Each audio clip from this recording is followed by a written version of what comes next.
this program over and over again. Begin to build lifeboats for others, and do not allow hate or anger to build towards the crew or to your fellow passengers who have mocked, marred, or tried to obstruct your efforts.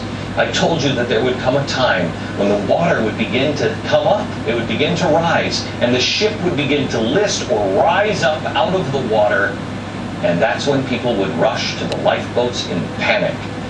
And the crew would say, "No, no, don't go there." And you would have to say, "Please get into the boat." That time is not here, but it is quickly approaching.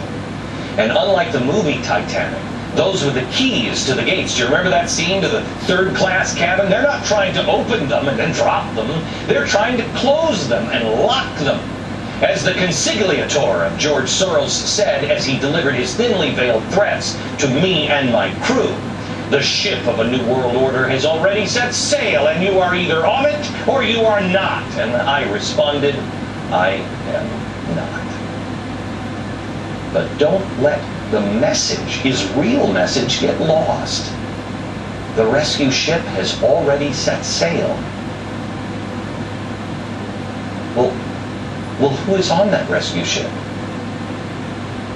Were you even offered a cabin or a chair? Do you know who built it? Where it's going? The elites will still deny that there's even a plan for a new global order, let alone that it's already left port. And if they eventually claim that you're aboard, ask yourself, who puts another person on a boat to an unknown destination without consulting them first? You would think that those who just can't see past the slavery of colonial America would be able to recognize their current role as either slave master, slave trader, or a slave.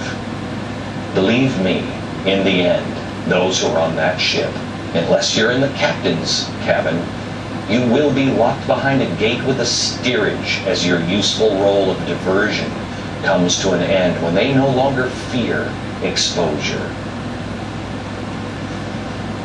We as friends, we as family, as neighbors and Americans, we must man our posts with malice towards none and help guide those who will otherwise be lost behind the gates of so-called security, and chart a different course, using the light of freedom and liberty as our pole star. I warn you, as I start to go down this course, it's not going to make you more popular. And you're going to be more tired. It's going to take more than an hour of TV every night, or a meeting with a group of like-minded people, or a gift of a pocket constitution.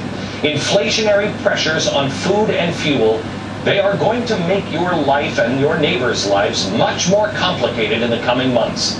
And they will serve as a powerful distraction in your life. That's why you must prepare now for the road ahead. More in a second.